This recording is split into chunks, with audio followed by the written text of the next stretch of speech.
Hello दोस्तों, कैसे हैं आप सब लोग। मैं जय सिंह अपने यूट्यूब चैनल शिव की पुराण जयष्टी पर आपका स्वागत करती हूँ। आज फिर मैं आपके लिए एक नया उपाय लेकर आई हूँ, जिन्हें प्रदीप मिश्रा जी ने बताया है कि अपने जीवन में जो दुख आते हैं उनसे निपटारा कैसे पाएं।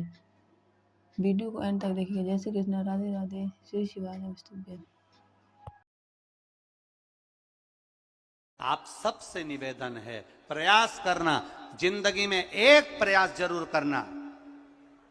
जीवन में एक प्रयास करने का भी अपने भीतर संकल्प बनाना कि जब कभी मौका मिल जाए, बारिश का समय चालू हो जाए और बारिश के समय पर एक बेलपत्री का पौधा, एक बेलपत्री का वृक्ष रोड के किनारे कहीं पर भी अवश्य लगाना। किसी पर अगर वृक्ष की छांव पड़ जाएगी तो उसका जीवन सार्थक हो जाएगा, उसकी जीवन की धन्यता हो। अगर रोड के किनारे नहीं लगा सकते तो कहीं ऐसी जगह लगाना जहां कोई पथिक के सिर पर बेलपत्री के वृक्ष की छांव पड़ जाए। इतना कितना कहा गया है शिव महापुराण के अंतर्गत, कितना वर्णन करा गया। 1000 अश्वमेध यज्ञ कर लो, 1,00,000 सर्वतोमुखी यज्ञ कर लो, भारत की भूमि के सारे तीर्थ कर लो, लाखों एकादशी के व्रत कर लो। और शिव महापुराण की कथा कहती है हजारों गौदान कर लो, और शालिग्राम भगवान को सोने के सिंहासन पर बिठाकर सोने का मुकुट पहनाकर दान कर लो। उतना पुण्य केवल एक बेलपत्री शंकर भगवान को समर्पित करने से प्राप्त हो जाता है। केवल एक बेलपत्र, शिव महापुराण की कथा कहती है एक बेलपत्र समर्पित करने से वो फल प्राप्त हो जाता है। पर बेलपत्री भी कभी कौन से वृक्ष से तोड़ना चाहिए, कैसे वृक्ष की बेलपत्र होना चाहिए। कई लोग जरा जरा सा बेलपत्री का वृक्ष होता है, उस बेलपत्री के वृक्ष की बेलपत्र तोड़ लेते हैं, उस बेलपत्री के वृक्ष की बेलपत्र तोड़कर शंकर भगवान को समर्पित कर देते हैं। ना ना, बेलपत्री का वृक्ष कैसा होना चाहिए, जिस बेलपत्री के वृक्ष की छांव हम पर पड़ रही हो, जो हमारे मस्तक से नहीं, हमारे दोनों हाथ खड़े होने के बाद हम ऊंचा करें और उस पर भी उस बेलपत्री की पत्तियां स्पर्श ना कर पाए, हमारे हाथ पर भी बेलपत्री के वृक्ष की छांव हो। ऐसे बेलपत्री के वृक्ष की पत्ती तोड़कर शिव को चढ़ाई जाती है। ये नहीं कि छोटा सा बेलपत्री का पौधा तुम्हारे घर में लगाए, गमले में लगाए, उसी की पत्ती तोड़कर भगवान को चढ़ाते जाओ, तो ये हम पुण्य नहीं कर रहे, ये हम पाप कर रहे हैं। हमारे ऊपर बेलपत्री की छांव हो और उसकी पत्तियां ली जाए, तब तोड़कर भगवान शिव को समर्पित करी जाए, तब वो पुण्य प्रावधान करते हैं। जरा जरा से पौधों की पत्तियां हमको पुण्यता नहीं देगी, जरा जरा से पत्ते की पत्तियां हमको पुण्यता प्रदान नहीं करेगी। पुण्यता तब देगी जब वो वृक्ष बड़ा हो जाएगा। जब वो वृक्ष बड़ा हो जाएगा, उस वृक्ष की मूलता बढ़ जाएगी।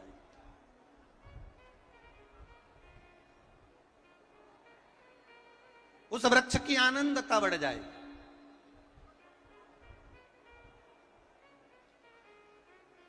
आप करो भजन।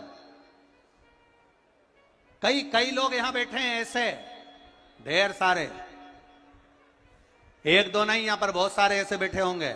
सावन का महीना आया, बेलपत्री तोड़ना है, पूरी की पूरी डाली तोड़ कर लिया है, डाली तोड़ के लाए, पत्तियां निकाली, डाली को उठाकर फेंक दिया और उस पत्तियों को पूरे मोहल्ले में बांट दिया। जी जी तुम भी लो, काका जी तुम भी लो, फूफा जी तुम भी लो, मामा जी तुम भी लो। अब लोगों ने कितना तारीफ करी, हमारी देवरानी का छोरा इतना बढ़िया सारे मोहल्ले में बेलपत्री दे देता है। पर वो देवरानी के छोरे से एक बार तो पूछना कि कितने नरक में पड़ेगा, जो तूने सावन के महीने में पूरी डाली तोड़ी है। जरा विचार करना, शिव महापुराण में लिखा है बेलपत्री के वृक्ष पर से बेलपत्री जब तोड़ी जाती है तो पत्ती तोड़ी जाती है, उसकी डाली नहीं। एक डाली भी अगर बेलपत्री की टूट जाती है तो उसके दूसरे अर्थात दूसरी पीढ़ी, जैसे आज वो पिता बना है तो उसका बेटा, उसके घर में संतान फलीभूत नहीं हो सकती अगर डाली टूटती है तो। पत्ती तोड़ने का नियम है, डाली तोड़ने का नियम नहीं।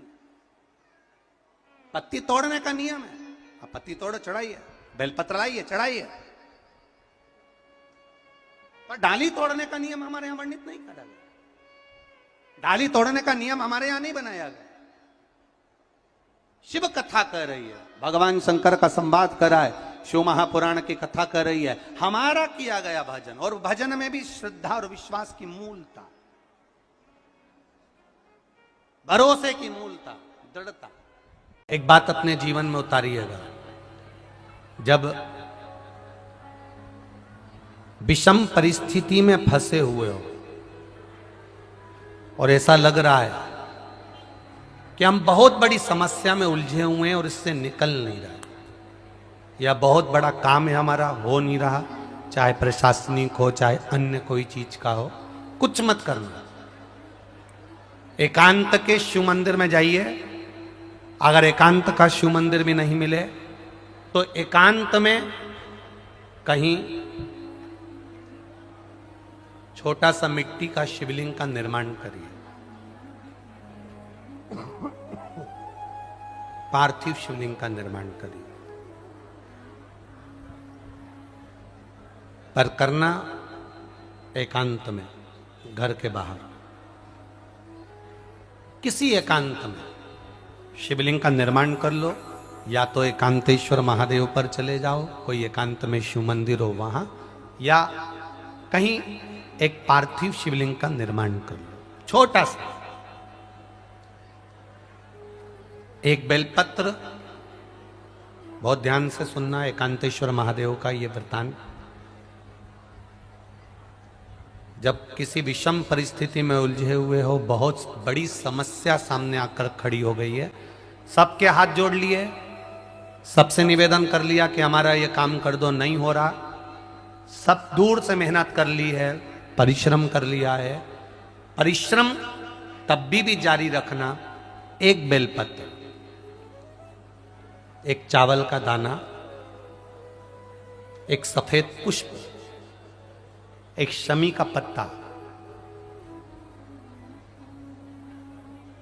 एक छोटी सी दुर्वा, दुर्वा जानते हो सब लोग, जो जमीन पे दूब लगी रहती है, दुर्वा, दुर्वा, एक दुर्वा, वो दुर्वा में बस, दुर्वा में वो जो दुर्वा होती है, कोई कोई दुर्वा एक डंडी की होती है, दुर्वा में बस इतना ध्यान रखना कि दुर्वा एक रहे और उसमें से 2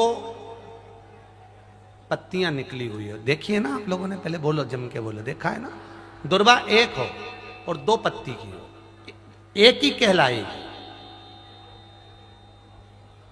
2 पत्ती निकली हुई दुर्वा, एक श्वेत पुष्प, शमी का पत्ता, बेलपत्र, चावल का एक दाना। एकांत में कोई शिव मंदिर हो, अगर मंदिर ना हो तो एक छोटा सा पार्थिव शिवलिंग का निर्माण, किसी पेड़ के नीचे एकांत में जाकर पूजन कर कर, आराधना कर कर, घी का दीप लगाकर, एक एक सामग्री शिव जी पर अपने मन की कामना कर कर समर्पित करना प्रारंभ कर दीजिए। शुरुआत दुर्वा से करना, दुर्वा के बाद में श्वेत पुष्प, शमी का पत्ता, चावल का दाना और बेलपत्री सबसे आखिरी में बाबा को समर्पित कर कर, हृदय से प्रार्थना कर कर, बाबा से निवेदन कर कर, दीप अगर मंदिर में कर रहे हो तो दीप ठंडा होने का इंतजार मत करना। अगर पेड़ के नीचे एकांत में शिवलिंग का निर्माण कर कर पूजन कर रहे हो तो दीप ठंडे होने का इंतजार करना। दीप ठंडा हो जाए तब भगवान शिव को ले जाकर विसर्जन करना। जो एक बेलपत्री है बस उसको घर लेकर आना, बाकी का सब विसर्जन कर कर आना। मेरा एकांतेश्वर महादेव उस कार्य में सफलता प्रदान कर देगा। एकांतेश्वर महादेव की आराधना। तुम रुका जी कह रहे माता पार्वती से, पार्वती आप शिव जी की आराधना करो, मना नहीं, पर शंकर की आराधना में कीर्ति को, वैभव को पीछे छोड़ो। एकांत में बैठा हुआ महादेव, एकांतेश्वर महादेव की मूलता यह कहती है, महत्वता यह कहती है कि आप अपने अहंकार से दूर हो जाओ। अहम से दूर होकर मेरे करीब में आओगे तो तुम्हें खाली नहीं रखूंगा, झोली भर कर ही भेजूंगा। वो एकांतेश्वर में स्त्री और एक पुरुष दोनों में समता। अगर नारी पति का सम्मान कर रही है, नारी अगर पति को आदर कर रही है, नारी अगर पति के लिए चाय बना रही है, नारी अगर पति के लिए भोजन बना रही है, नारी अगर पति के लिए कपड़े धो रही है, नारी अगर पति के आनंदमय बच्चों को संभाल रही है, और अगर वो स्त्री, वो नारी अगर तकलीफ में है, बीमार है, तो पति का भी फर्ज बनता है कि उसके लिए कुछ करे, उसके प्रति प्रेम का भाव जागृत रखे।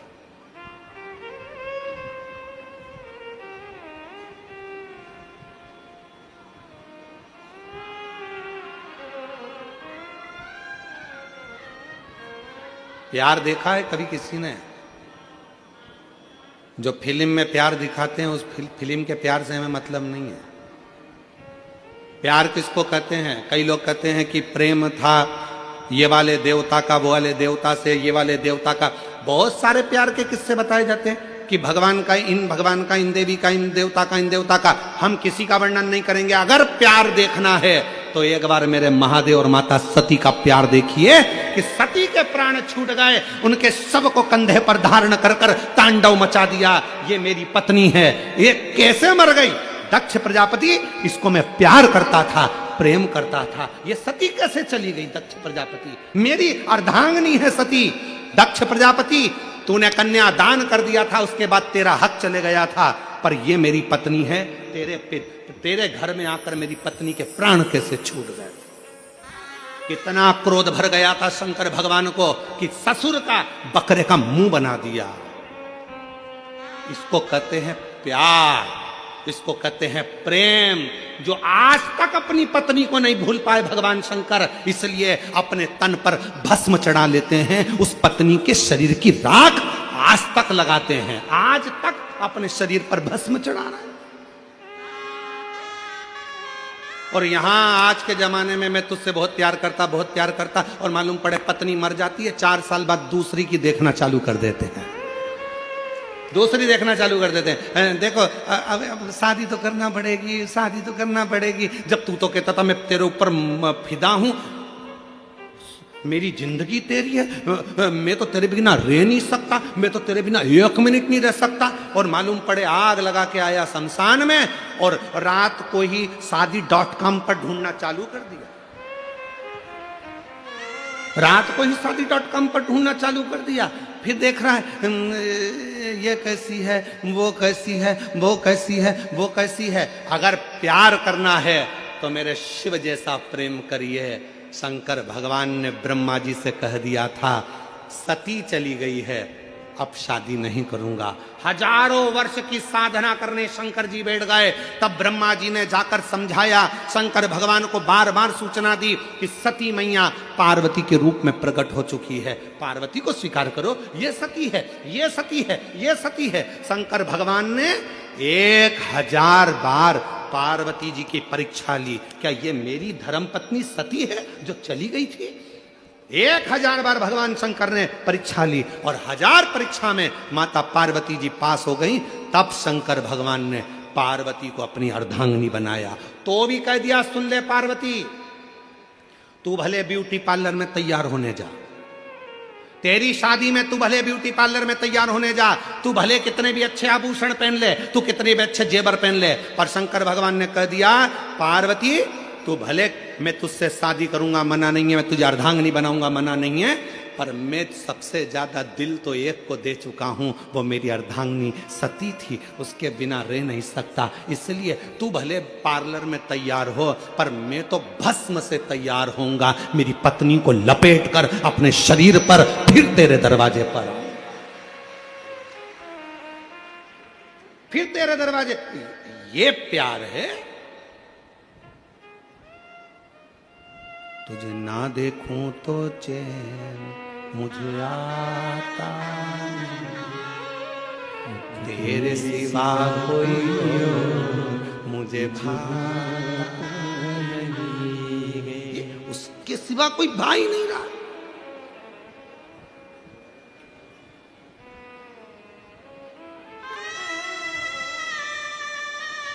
और सताओ ना हमें लोगों, हमें दिल की बीमारी है। सताओ ना हमें लोगों, हमें दिल की बीमारी है। हमारा वेद दुनिया में वो डमरू धारी है। हमारा वेद दुनिया में वो डमरू धारी है। हमें प्रेम है, सती को हम भूले नहीं है, तन पर भस्म धारण करते हैं, तन पर भस्म। कितना प्यार होगा शिव जी का जरा। और आज के जमाने में बस पति को लोग कह दिया पति परमेश्वर है, पति का कहना मानो। हम भी कहते हैं पति का कहना मानो। हमने कल भी कहा था पति के चरण छुओ, घर के बुजुर्ग के चरण छुओ। बोले थे कि नहीं बोले थे? हम भी कहते हैं। पर याद रखना, अगर पति परमेश्वर है तो पत्नी भी परमेश्वरी है, उसका भी आदर होना चाहिए, उसका भी सम्मान होना चाहिए। दोनों का समता शिव महापुराण दोनों को बराबर लेकर चलती है। शिव महापुराण दोनों को समता के भाव में लेकर चलती है। शिव महापुराण दोनों को बराबर के भाव में लेकर चलती है। दोनों में समता, दोनों में समता।